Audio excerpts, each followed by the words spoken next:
Hello friends, स्वागत है फिर से आप सभी का हमारे यूट्यूब चैनल में। और दोस्तों मैं फिर से लेकर आऊँ 25 क्वेश्चन साइंस के वेरी वेरी इंपॉर्टेंट क्वेश्चन हैं। ठीक है, इनसे एक एग्ज़ाम में क्वेश्चन आएंगे ही आएंगे। आप इस वीडियो को आप हमें टेलीग्राम पे फॉलो कर सकते हैं। ठीक है, साथ ही साथ इसका पीडीएफ जल्द ही अवेलेबल हो जाएंगे, वहाँ पे आप इसका पीडीएफ भी देख सकते हैं। ठीक है, फिलहाल वीडियो को आप प्लेलिस्ट में भी देख सकते हैं, चैनल के प्लेलिस्ट में। जो लोग नए आ रहे हैं उन्हें वो सब्सक्राइब कर ले। वीडियो अच्छी लगे तो लाइक और शेयर कर देना और कमेंट करके बताना कि वीडियो कैसे लगी। ठीक, तो चलिए पहला क्वेश्चन समतल दर्पण से। ठीक है, समतल दर्पण द्वारा बना प्रतिबिंब कैसा होता है। तो यहाँ पे प्लेन मिरर की बात करेंगे, इससे बहुत ही क्वेश्चन आते हैं। ठीक है, इससे बहुत ही क्वेश्चन आते हैं। देखने को क्वेश्चन बहुत ही सिंपल आपको लगेगा कि समतल दर्पण द्वारा बना प्रतिबिंब कैसा होता है। तो ठीक है, दो तीन बातें आपने रख ली होगी। काल्पनिक होता है, बराबर होता है और लैटरल इन्वर्स होता है, मीन्स कि पार्श्व उल्टा होता है। तो आसान है, तो इसका करेक्ट आंसर जो होगा क्या होगा, आभासी प्रतिबिंब। ठीक है, आभासी बोली या फिर काल्पनिक जिसको कहते हैं।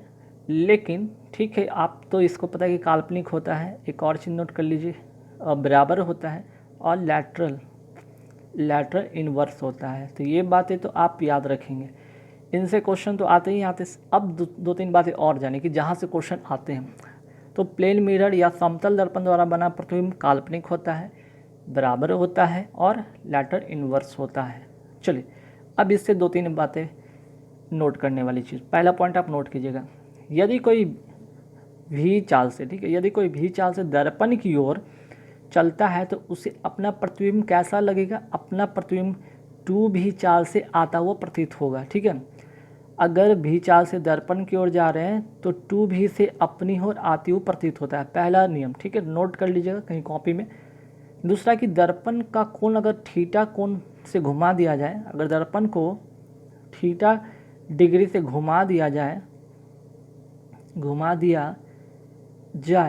ठीक है, तो परावर्तित किरण कितना थीटा डिग्री घूम जाएगा, तो ये हो जाएगा आपका 2 थीटा। ठीक है, मीन्स कि घुमा दिया जाए तो परावर्तित, ठीक है, परावर्तित किरण कितना हो जाएगा, 2 थीटा डिग्री हो जाएगा। ठीक है, दो बातें नोट किया कि जब कोई व्यक्ति, अगर कोई आप भी चाल से दर्पण की ओर चलते हैं तो आपको अपना प्रतिबिंब कैसा लगता है कि टू भी चाल से आ रही है, मीन्स कि दुगना चाल से आ रही है। अगर आप 10 मीटर पर सेकंड से जा रहे हैं तो ऐसा फील होगा कि आप 20 मीटर पर सेकंड से आ रहे हैं। थीटा का अगर बात करें, जहाँ थीटा कौन से घुमाया जाएगा वहाँ 2 थीटा हो जाएगा। ठीक है, ठीक दुगना हो जाएगा। 60 का 120 है ना, इस तरह से घुमाने पर। और एक चीज़ और कि जो दर्पण की लंबाई होती है वस्तु की लंबाई की आधी होती है। दर्पण की अगर लंबाई, थर्ड पॉइंट आप नोट कर लीजिए, थर्ड पॉइंट बहुत ही, दर्पण की अगर लंबाई, दर्पण की लंबाई वस्तु की लंबाई की आधी होगी। ठीक है, आधी होगी तो क्या होगा, आपका कंप्लीट उसमें इमेज दिखेगा, है ना। दर्पण की लंबाई वस्तु की लंबाई आधी होने पर आपको उसमें क्या होगा, दर्पण पूरा का पूरा दिखेगा। मीन्स कि अगर दर्पण अगर आधा भी है, ठीक है, दर्पण की अगर लंबाई की हम बात कर रहे हैं तो दर्पण की लंबाई आधी होगी वस्तु की अपेक्षा। ठीक है, अगर ये ऑब्जेक्ट है, इसका ये आधा है तो पूरा का पूरा ये इमेज दिखेगा, है ना। चलिए, तो आपको फर्स्ट क्वेश्चन में काफ़ी इन्फॉर्मेटिव चीज़ें हैं, आप नोट कर लीजिएगा। चलिए सेकंड क्वेश्चन पे आते हैं। सेकंड क्वेश्चन भी काफ़ी इन्फॉर्मेटिव है। हम बात करेंगे किसी पदार्थ का सबसे छोटा कण जो स्वतंत्र अवस्था में रह सकता है। दो बात, एक तो स्वतंत्र अवस्था में रहता है और दूसरा क्या होता है, स्वतंत्र अवस्था में नहीं रहता है। तो यहाँ पे स्वतंत्र अवस्था में रह सकता की बात होगा तो वो अणु हो जाएगा। ठीक है, लेकिन अगर हम बात करते हैं परमाणु का तो ये स्वतंत्र नहीं रहता है। ठीक है, स्वतंत्र अवस्था में नहीं रहता है। ठीक है, स्वतंत्र अवस्था में नहीं रहता है। ठीक है, पहला चीज़ आप नोट कर लीजिए परमाणु के बारे में। और ये रासायनिक अभिक्रिया में भाग ले सकता है। सेकंड पॉइंट, रासायनिक अभिक्रिया में भाग ले सकता है ना। तो दो बातें परमाणु के बारे में कि तत्व का, ठीक है, तत्व का छोटा से छोटा कण जो रासायनिक अभिक्रिया में भाग लेगा और स्वतंत्र अवस्था में नहीं रहेगा। लेकिन अणु की बात करें तो तत्व एवं यौगिक, ठीक है, तत्व एवं यौगिक का छोटा से छोटा कण जो स्वतंत्र अवस्था में रह सकता है। ठीक है। ये 2 पॉइंट। यहाँ पे बात करेंगे इलेक्ट्रॉन, प्रोटॉन, न्यूट्रॉन के बारे में। तो यहाँ पे इसके बारे में कुछ जानिए। इलेक्ट्रॉन के आविष्कारक कौन है, जो एग्जाम में पूछा जा सकता है, जे थॉमसन, ठीक है, जे थॉमसन। प्रोटॉन के आविष्कारक कौन है, तो प्रोटॉन के गोल्डस्टीन है, गोल्डस्टीन। एक 10 प्रोटॉन न्यूट्रॉन। और न्यूट्रॉन की अगर हम बात करें तो न्यूट्रॉन के कौन है, चैडविक, ठीक है, चैडविक। अब आवेश की बात करते हैं तो देखिए +1 की अगर बात करते हैं, इसका जो होता है +1 आवेश होता है, इसका -1 आवेश होता है और इसका 0 आवेश होता है, ठीक है। चलिए नेक्स्ट क्वेश्चन पे आते हैं। धातु के किस गुण के कारण उसकी पतली चादर बनाई जा सकती है, तो इसका जो करेक्ट आंसर हो जाएगा वो हो जाएगा मेटालिबिलिटी, ठीक है, सॉरी मैलेबिलिटी, या भी इसको क्या कहते हैं हिंदी में अगाध वर्धिता, ठीक है, मेलाबिलिटी या फिर अगाध वर्धिता, जिसको चादर को पीट कर चादर के मतलब पीट कर क्या करेंगे, उसको धातु को चादर के जैसा बनाया जा सकता है। तन्यता क्या होता है, उसको पतला रस्सी जैसा बनाया जा सकता है, ठीक। चलिए नेक्स्ट है, दूध को इस्तेमाल करने से पहले हम इसे उबालते क्यों हैं। सिंपल सा बात है, इसका फैक्ट है कि कच्चा दूध जो होता है उसमें बैक्टीरिया मौजूद होता है और उसको मारने के लिए, ठीक है, बैक्टीरिया को क्या करने के लिए, मारने के लिए, यानी कि इसका करेक्ट आंसर हो जाएगा, ठीक है। चलिए नेक्स्ट क्वेश्चन में काफ़ी इन्फॉर्मेटिव है कि अम्लीय विलयन का पीएच मान कितना होता है। पहले पीएच मान के बारे में अगर हम बात करते हैं तो पीएच मान का जो वैल्यू होता है कितना से कितना होता है, 0 से लेकर कितना होता है 14 तक होता है, ठीक है। बीच में होता है 7 से ऊपर होगा तो क्या होगा, क्षारीय, ठीक है, और 7 से नीचे होगा तो अम्लीय। ये 2 बातें आप याद रखिएगा। एक तो 0 से 7 होता है, कई बार पूछा जाता है इसका पीएच मान 0 से कितना होता है, 14 होता है। 7 से कम अम्लीय, 7 से ऊपर तो क्षारीय, और 7 पे रहे तो उदासीन, ठीक है, उदासीन। और जल क्या है, वाटर क्या उदासीन है ना। लेकिन यहाँ बोला कि पीएच मान अम्लीय का पूछा है ना, और अम्ल तो ये दिख रहा है, तो 7 से कम, मैंने बताया 7 से कम पे टिक करें। लेकिन और 2-3 बातें आप याद रखिए, जैसे क्या एग्ज़ाम जो फैक्ट पूछा जाता है, जैसे रक्त का जो पीएच मान कितना होता है 7.4 होता है, ठीक है। दूध का पीएच मान कितना होता है 6.4, मूत्र का कितना होता है 6, अगर हम बात करते हैं नींबू का तो 2.2, सिरका बहुत बार पूछा गया, इसे ज़रूर रखिएगा दिमाग में, ठीक है, 2.4।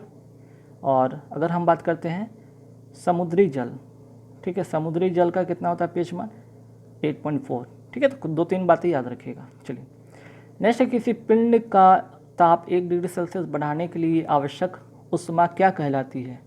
इसका करेक्ट आंसर हो जाएगा उष्माधारिता, ठीक है, उष्माधारिता इसको कहेंगे। अब यहाँ से तो कुछ बातें और भी याद रखिए, जैसे गुप्त उष्मा की बात करें तो इसका अगर हम फार्मूला की बात करते हैं तो क्या होता है फार्मूला, गुप्त उष्मा का हो जाता है L = QY/m, और इसका जो SI मात्रक क्या हो जाता है J/kg हो जाता है। ये क्या हो गया, L लैटेंट हीट हो गया, Q आपका यहाँ पे एनर्जी हो गया, ठीक है, और M आपका क्या हो गया यहाँ पे मास हो गया, ठीक है। अब वही बात थोड़ा देख लेते हैं, विशिष्ट उष्मा के बारे में बात कर लेते हैं, स्पेसिफिक हीट के बारे में बात कर लेते हैं। इसका तो इसका जो होता है SI मात्रक क्या होता है, जो एग्जाम पूछा जाता है J/kg/Kelvin, ठीक है, यहाँ से याद रखिएगा। अगर हम बात करते हैं जल का विशिष्ट उष्मा कितना होता है, एग्जाम में आता है, एग्जाम्पल के तौर पे आप नोट कर लीजिए, जल का विशिष्ट उष्मा होता है 4200 J/kg/Kelvin, ठीक है, ध्यान रखिएगा, ठीक। 1-2 बातें आपको और एक्स्ट्रा मैं बता दिए, आप इन्हें ज़रूर नोट कर लीजिएगा, ठीक है। अच्छा, यहाँ पे एक चीज़ आप कन्फ्यूजन होगा, जैसे कि उष्माधारिता और या विशिष्ट उष्मा में अंतर, ठीक है। तो अलग अलग जो द्रव्यमान का जो होता है ना, अलग अलग जो द्रव्यमान होता है, ठीक है, अलग अलग द्रव्यमान का जो आपका क्या होता है, उस विशिष्ट उष्मा क्या होती है यहाँ पे, सॉरी, अलग अलग द्रव्यमान का उष्माधारिता क्या होता है, समान होता है ना। क्या होता है, अलग अलग उष्मा, यहाँ पे किसी पदार्थ के अलग अलग द्रव्यमान की जो उष्माधारिता होती है अलग अलग होती है, ठीक है। अलग अलग द्रव्यमान की उष्माधारिता क्या होती है, अलग अलग होती है, समान नहीं होती, अलग अलग होती है, ठीक है। लेकिन कंडीशन अगर हम बात करते हैं, विशिष्ट उष्मा की बात करते हैं, तो ये क्या होता है, विशिष्ट उष्मा का समान होता है, इसका समान होता है, ठीक है। अलग अलग द्रव्यमान का ऊष्माधारिता अलग अलग होता है, जबकि अलग अलग द्रव्यमान का विशिष्ट ऊष्मा समान होता है। यहाँ से एक फैक्ट, ठीक है। ऊष्माधारिता जो होता है ये किस पर निर्भर करता है? द्रव्यमान पर निर्भर करता है, ठीक है। ये द्रव्यमान पर क्या करता है? निर्भर करता है, नोट कर लीजिएगा ऊष्माधारिता। और विशिष्ट ऊष्मा क्या होता है? ये पदार्थ के प्रकृति पर निर्भर करता है, पदार्थ के प्रकृति पर निर्भर करता है। 2-3 फैक्ट और मैंने बता दिए, याद रखिएगा। चलिए नेक्स्ट है कि ऑक्सीजन की अपर्याप्त आपूर्ति में जब कार्बन को जलाया जाता है तो कौन सा यौगिक बनता है? करेक्ट आंसर होगा इसका कार्बन मोनोऑक्साइड, ठीक है, CO। और मैंने आपको कुछ दिन पहले इसके पहले वाले वीडियो में बताया था कि CO प्लस अगर H2 बने तो क्या होता है और CO प्लस N2 बने तो क्या होता है। इसका जवाब आप हमें कमेंट बॉक्स में बताएंगे, ठीक है, कि CO प्लस H2 मिलकर क्या बनता है और CO प्लस N2 मिलकर क्या बनता है, ठीक है। चलिए नेक्स्ट, किसी भी स्थिर या गतिशील वस्तु की स्थिति और दिशा में जब कोई परिवर्तन नहीं होता है जब उस पर कोई बाहरी बल सक्रिय ना हो। ये कौन सा नियम है? न्यूटन का फर्स्ट लॉ है, ठीक है। न्यूटन का फर्स्ट लॉ को हम और क्या कहते हैं? गैलीलियो का नियम भी कहते हैं। इसे जड़त्व का भी नियम कहते हैं। बल का परिभाषा भी मिलता है इससे, ठीक है, बल की परिभाषा भी इससे मिलता है, ठीक, याद रखिएगा। और अगर हम बात करें संवेग, ठीक है, नोट कर लीजिए, संवेग इक्वल टू क्या होता है? मास इनटू वेलोसिटी होता है। ये फार्मूला आप रट के रखिएगा। संवेग का होता है फार्मूला होता है मास इनटू वेलोसिटी। और इसका अगर हम SI मात्रक की बात करें तो SI मात्रक क्या होता है? kg इंटू मीटर पर सेकंड। और अगर हम संवेग की बात करते हैं तो संवेग कैसा राशि है? ये सदिश राशि है। एक बात और नोट कर लीजिएगा यहाँ से, तो काफ़ी सारा फैक्ट मैंने बताया। बल की बात करें तो बल भी क्या है? एक सदिश राशि है। बल क्या है? सदिश राशि है। इसका SI मात्रक क्या होता है? न्यूटन होता है, ठीक है। बल का SI मात्रक न्यूटन, सदिश राशि, संवेग का मात्रक kg इंटू मीटर पर सेकेंड, मास इंटू वेलोसिटी, सदिश राशि है, ठीक है। इतना बातें आपने नोट कर ली। अब सेकंड लॉ से, ठीक है, सेकंड लॉ से क्या निकलता है? अगर हम बात करते हैं सेकंड लॉ से आता है यहाँ से कि संवेग में परिवर्तन होगा तो बल की दिशा में होती है। संवेग परिवर्तन जो होगा बल की दिशा में होगी। और सेकंड लॉ क्या कहता है? किसी वस्तु के संवेग में परिवर्तन की दर उस वस्तु पर आरोपित बल के समानुपाती होता है। और यहाँ से एक फार्मूला निकल के आता है F = m/a, ठीक है। इससे भी आप याद रखिए, force equal to mass into acceleration, ठीक है। और इससे बल का व्यंजक प्राप्त होता है, ठीक है। 2-3 बातें आप याद रखिएगा। चलिए नेक्स्ट है कि ठोस का घनत्व जो जल पर तैरता है वाटर है, ठीक है। और इस पर अगर हम बर्फ़ की बात करते हैं, बर्फ़ तैरता है तो बर्फ़ का घनत्व क्या होगा? जल के घनत्व से कम होगा, ठीक है। इसका क्या होगा? घनत्व कम होगा और इसका ज़्यादा होगा, तब ये तैरेगा। मीन्स कि जल के घनत्व से कम होगा, जल के घनत्व से क्या होगा? कम होगा, जिसके कारण कोई भी ठोस जल में तैरता है, ठीक है। चलिए, यदि पृष्ठ क्षेत्रफल घटा दिया जाए तो पृष्ठ पर कार्यरत दाब क्या होगा? अगर पृष्ठ क्षेत्रफल घटा दिया जाए तो पृष्ठ पर कार्यरत दाब बढ़ जाएगा। सपोज कीजिए आप अगर थैला ले जाते हैं, ठीक है, और इसमें ये हैंडल लगा होता है। अगर ये चौड़ा पट्टी कम चौड़ा पट्टी वाला हो, कम चौड़ा पट्टी हो, तो आपको बहुत भारी फील होगा। लेकिन इस बैग में अगर थोड़ा मोटा, अगर इस तरह से अगर चौड़ा पट्टी वाला हो, ठीक है, तो आपको बल कैसा होगा? बल आपको कम लगेगा, है ना। इसमें बल ज़्यादा लगेगा, तो इससे क्या होगा? दाब बढ़ ज़्यादा है ना, बढ़ जाता है, ठीक है। चलिए यहाँ तक हो गया, हाँ, तो हमने बात कर लिया यहाँ तक। चलिए अब आगे बढ़ेंगे। वे पदार्थ जो अपने में से विद्युत धारा को प्रवाहित नहीं होने देता है क्या कहलाता है? इसको कहते हैं विद्युत रोधी, ठीक है, इसको कहते हैं विद्युत रोधी। नेक्स्ट क्वेश्चन, एक समतल दर्पण की आपतित किरण 60 डिग्री कोण बनाती है तो परावर्तन कोण क्या होगा? समतल दर्पण पर आपतित किरण टकराने के बाद सेम उसी डायरेक्शन में चली जाती है, मीन्स कि जिस डिग्री कोण से आती है उसी डिग्री कोण से वापस चली जाती है, मीन्स 60 डिग्री आंसर होगा इसका। नेक्स्ट वेरी इंपॉर्टेंट है, आप नोट कर लीजिएगा, ठीक है। इसके लिए आप पहले फॉर्मूला नोट कर लीजिए, VIP, ठीक है। VIP याद करिएगा ट्रिक से। VIP आपको क्या दे रखा है? वोल्ट दिया हुआ है आपको, यहाँ पे क्या दिया हुआ है आपको? मीन्स कि एनर्जी दिया हुआ है ना, पावर दिया हुआ है। तो किलोवाट आपको एनर्जी को डिफाइन करता है और आपको निकालना है आई। आई इक्वल टू क्या हो जाएगा, पी वाई भी, और यहाँ पे पी कितना है 2 किलोवाट। 2 किलोवाट मतलब 2000 वाट और 220 वोल्ट है। डिवाइड करेंगे तो लगभग क्या होगा 211 और 200 1100/11 मतलब कि लगभग आपका 9 एम्पियर के आसपास में इसका आंसर आएगा। ठीक है, चलिए। द्रव बूंद की संकुचन और कम से कम क्षेत्र घेरने की प्रवृत्ति को क्या कहते हैं, पृष्ठ तनाव, सरफेस टेंशन कहते हैं। ठीक है, सरफेस टेंशन का जो फार्मूला होता है नोट कर लीजिएगा, FYL होता है, मीन्स कि न्यूटन पर मीटर होता है। F का न्यूटन और लेंथ का मीटर। ठीक है, न्यूटन मीटर।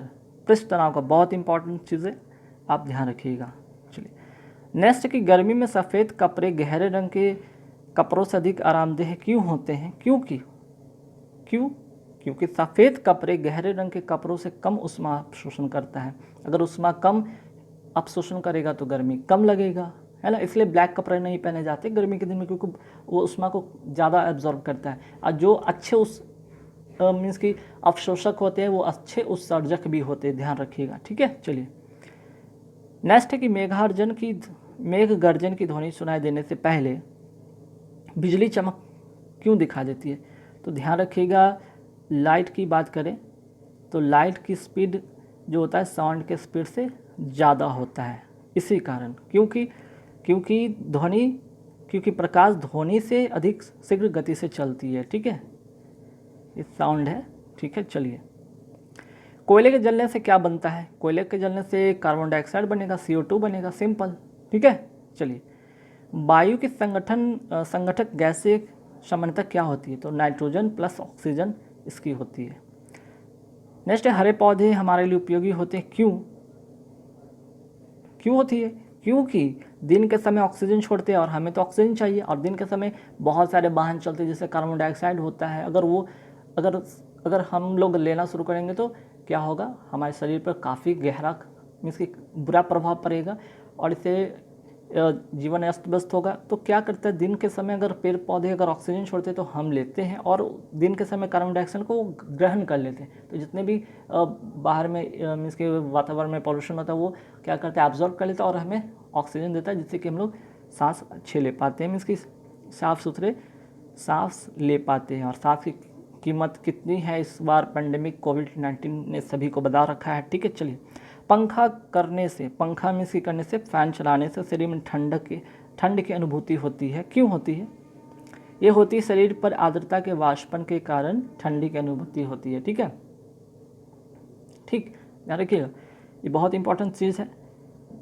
और ये जो इसका रिलेशन कहीं ना कहीं लैटेंट हीट से रिलेशन है इसका। ठीक है, लैटेंट हीट के बारे में मैंने अभी थोड़ा देर पहले मैं वीडियो को मैं बता रखा है, वहाँ पे देखिएगा। निम्नलिखित में कौन सा एक समूह संबंध नहीं है, इनमें से कौन इसमें से संबंधित नहीं है। देखिए नागफनी का पौधा है ना, ये मरुस्थल में पाया जाता है, इसलिए सबसे डिफरेंट। बाकी नीम, देवदार, चीड़ सदाबहार पेड़ हैं। ठीक है, किसान अस्वस्थ पौधों को क्यों निकाल देते हैं। अब इस तरह के पौधे जो होते हैं क्या करते हैं, पेड़ पौधे के जो आसपास में पेड़ पौधे तो उसके अवशोषकता को एब्जॉर्ब कर लेते हैं, जिससे कि फसल कम पैदा होता है, इसीलिए इसको निकाल देते हैं, यानी का इसका करेक्ट आंसर होगा। निम्नलिखित में कौन से खाद्य पदार्थ में भरपूर विटामिन ए होता है। ठीक है, तो इसका आंसर होगा कॉड यकृत तेल। ठीक, आगे बढ़ेंगे। मेढक स्थल और जल दोनों में रहने योग्य है, यह श्वसन किससे करता है, तो मेढक दो चीज़ से श्वसन करता है, गिल से भी करता है और त्वचा से भी करता है, तो इसका करेक्ट आंसर होगा। पदार्थों में जल के परिवहन का कार्य कौन करता है, जाइलम या फ्लोएम, तो जाइलम करता है। चलिए जाइलम के बारे में और फ्लोएम के बारे में मैं दो बातें बता देता हूँ। ठीक है, जाइलम से सवाल जो आता है क्या भाई कि जाइलम में क्या क्या होता है, इसमें ट्रैकिड्स होता है, ऑप्शन में इससे दे देंगे, ट्रैकिड्स होता है, वेसल्स होता है। ठीक है, वेसल्स होता है, जाइलम पैरेन्काइमा होता है, और जाइलम फाइबर होता है। ठीक है, उसी तरह फ्लोएम की अगर बात करते हैं तो इसमें क्या होता है, सीव ट्यूब होता है, कंपेनियन सेल होता है, और इसमें भी फ्लोएम फाइबर्स होते हैं, इसमें पैरेन्काइमा होता है और फाइबर होते हैं। ठीक है, तो इस तरह से कई बार एलिमिनेट करने के लिए भी आता है। और दोनों के दोनों क्या है, परमानेंट टिश्यू है, ठीक है, यानी कि डेड सेल है। चलिए एक चीज़ और मैं यहाँ पे कुछ बताना चाहूँगा साउंड के बारे में, ठीक है। साउंड के बारे में थोड़ा सा नोट कर लीजिए कि एग्जाम में ऐसे क्वेश्चन आते हैं। तो साउंड की अगर हम बात करते हैं कि साउंड अगर एक माध्यम से दूसरे माध्यम में जाती है, ठीक है, तो इसकी जो चाल होती है और तरंगदैर्घ्य, ठीक है, साउंड की जो वेलोसिटी होती है और इसका जो वेवलेंथ होता है क्या होता है, बदलता है, लेकिन फ्रीक्वेंसी क्या होती है, नहीं बदलती है, ठीक है। एक चीज़ याद रखिएगा।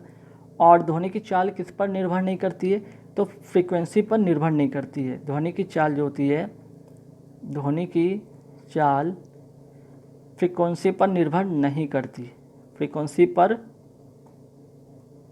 निर्भर नहीं करती, ठीक है। चलिए, और यहाँ से अगर हम वेवलेंथ की बात करते हैं तो वेवलेंथ का फार्मूला होता है v/f, जहाँ पे v क्या होता है आपका स्पीड ऑफ लाइट होता है, स्पीड ऑफ लाइट होता है, वहीं ये तो वेवलेंथ होता है, वहीं फ्रीक्वेंसी होता है ये, ठीक है। चलिए, और फ्रीक्वेंसी बराबर क्या होता है, 1/t होता है, इसको भी याद रखिएगा, 1/t होता है, ठीक। और साउंड के बारे में और भी जान लीजिए। साउंड, स्पीड ऑफ साउंड के बारे में एग्जाम में आता है कि जैसे कि वायु में साउंड का जो चाल होता है कितना होता है, 332 मीटर पर सेकंड। जल में कितना होता है, यानी कि वाटर में कितना होता है, वाटर में होता है 1483 मीटर पर सेकंड। मीटर पर सेकंड में रहता है, ध्यान रखिएगा। एग्जाम में आपको किलोग्राम या कुछ कैसे करके देंगे जो फंसाएंगे, तो ध्यान रखिएगा। लोहा 5130 मीटर पर सेकंड।